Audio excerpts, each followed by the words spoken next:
Ako po galing po ako ng Leyte. Inaabot po kami ng Bagyo. Kaya nag-isip ako na mamuhay dito sa Maynila.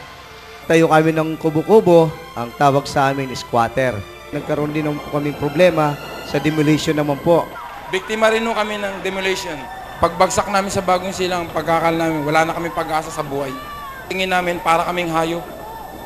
Ang mga ginawa namin bahay, tulugan namin, sako, dingding sako, sagad din sa bisyo, sugarol.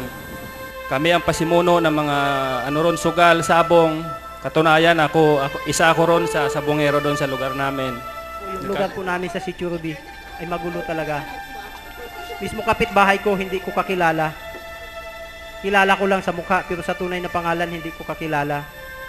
Pero nung dumating yung GK sa amin, doon po nakikita ko na malaki po ang pagbabago ng aming lugar.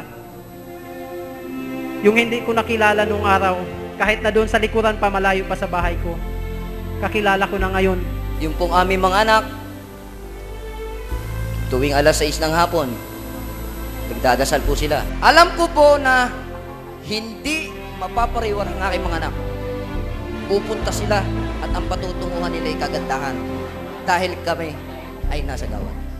At malaki pong ipinagpapasalamat ko yun dahil napunta ako at hindi ako doon sa pakaliwa. Doon po ako napapunta sa diretsyo. Pero po ngayon, yung pong mga luhaan sa amin ay mga nakangiti na meron man pong luhaan ay dala po ng kagalakan.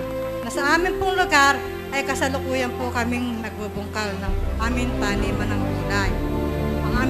Kami po ay nagtatanim ng mga gulay ng sili, ng talong, okra, at ampalaya.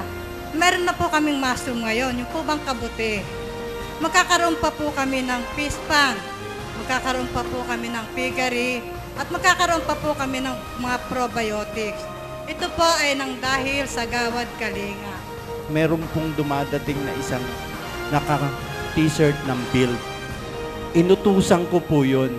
Sabi ko, oy Brad, pila ka dito. Sabi ko gano'n. Magpapasa-pasa tayo ng hollow blocks.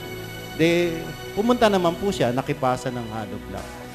Dumating po si Brother Rudy Talusig, sabi niya, Bong, nasaan si Med, yung presidente nung Philips?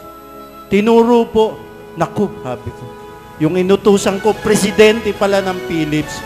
Yung pong 126 houses na yun, sagot po nila at sinagot pa din po yung multipurpose. Yung pong garden na ginagawa namin ngayon ay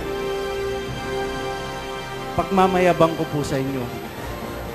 Ilalaban po namin to sa mga landscaping ng Ayala, Alabang. Nung pagkatapos namin ng matapos na kami, almost 80% ng tatag, talagang may dating yung Brookside. May dating ang buhay, may dating ang ganda. So, may pagmamalaki namin at sabi namin noon, na-meet natin yung pamantayan ng Gawad Kalinga. And in many ways, the community has transformed me, my family, and the entire Selecta organization to start giving back to society, to live the values that we should. It's God at work, one by one family at a time, one community at a time, and then one country at a time. This type of movement can make a huge difference in the world today. Dealt with a lot of NGOs all over the world, and I think GK is without the slightest question a world-class organisation, and it deserves to be seen as that from all the countries around the world. So far, I think it's the most successful project that I can really see. I see the houses going up. For $1,000, you can build a house. We plan to build Jollibee GK villages in Luzon, Visayas, and Mindanao. Let me thank GK through Mr. Tony Meloto for giving Jollibee this unique opportunity at this unique time and place to serve our fellow Filipinos in yet another way. GK and Jollibee are similar in proving that the Filipinos are excellent.